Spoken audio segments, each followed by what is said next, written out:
Call me crazy or superstitious for this one, but I'm going to talk about narcissists and paranormal activity in today's episode.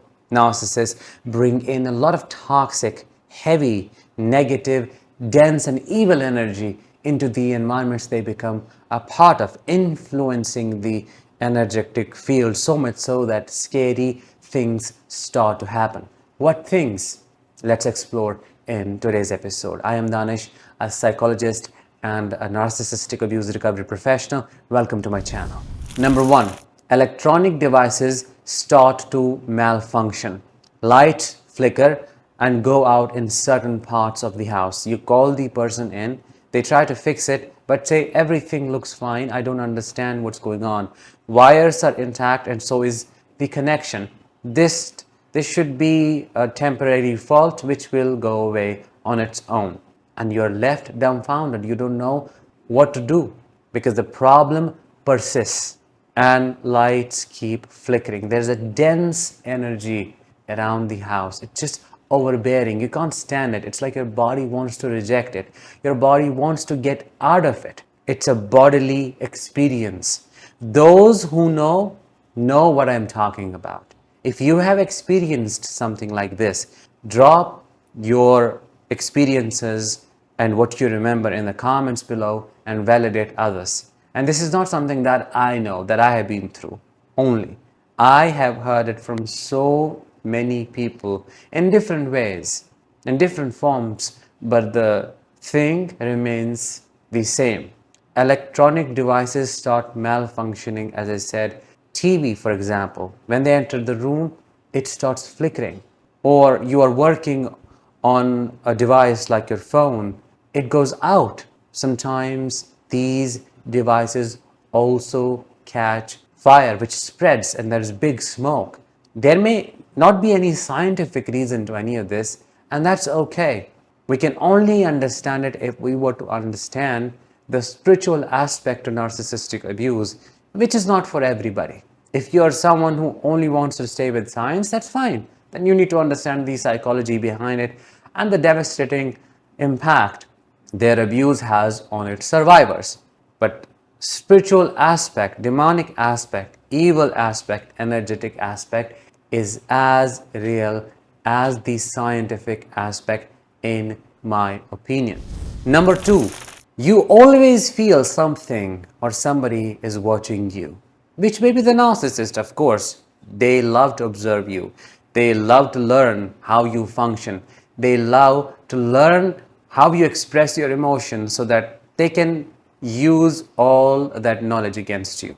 But I'm talking about it's just this overbearing presence that's everywhere and you feel like it's chasing you. You can't put it in words, but it is there. You feel anxious. It's not your paranoia. Sometimes you see things and you think, oh, maybe I may be dreaming things.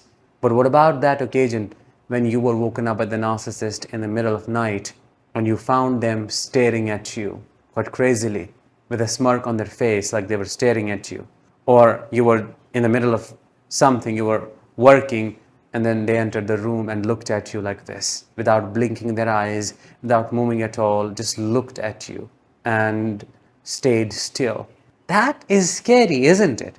Now, I don't know what the scientific explanation is to that, except that they are trying to study you, they're trying to intimidate you, but the spiritual aspect tells us it's the evil entity, the evil energy to them that tries to dominate you in that moment. Number three, things break on their own.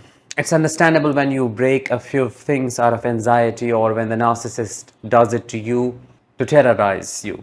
I'm not talking about that. What I'm talking about is without any intervention, without touch, they break. Things keep falling. And I'm not talking about an occasional thing. It's not like twice a month. No, it's every single day. Something falls, breaks, as if there is lack of stability, lack of peace, lack of stillness in the house.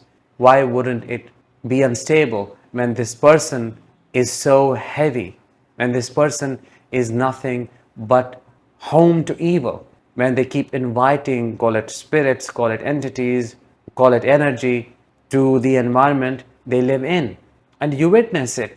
No science can explain it. It's just an experiential thing. Additionally, bugs may start infesting your house. It's not a pest problem. Pest control can try to fix it, but it doesn't get fixed. You may remove all the attractants, but they keep coming back. They keep re-entering your house from weird openings. They only go away when the narcissist is gone. How is that possible? There is no science to it.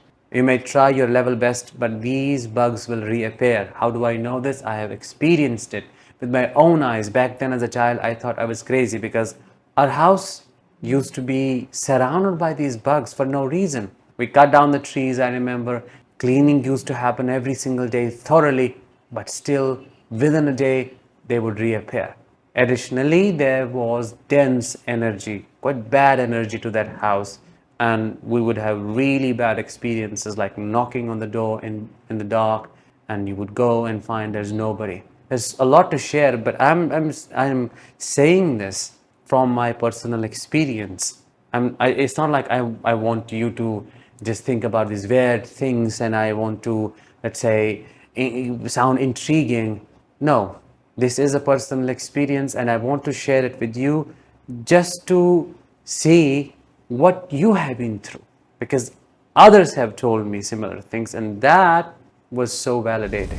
Number 4, this one is the popular one. When they rage at you, their eyes appear black, pitch black, or shark like. Their face contorts and they look inhuman. There is a scientific explanation to this. When they rage, their pupils dilate and their eyes appear black. That's the reason. But this is something different. I mean, if I were to share with you what I've heard from others, it will take me hours. But just understand, it's more than that. It's like when you look at this face, you don't recognize a human presence. You don't see a human element in them. It seems like they are having either a psychotic break or they are demonic, and you can't stand their presence anymore.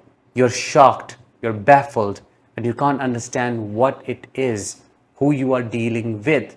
If you want to learn more about this phenomenon, I highly recommend reading the book People of the Lie. You will be left shocked because it's a doctor, a psychologist talking about his scary experiences with narcissistic and psychopathic people. That was the last one. Let me know if you were able to resonate with this episode, if you share it with others, and I will talk to you in the next one. Until then, as always, let the healing begin and continue.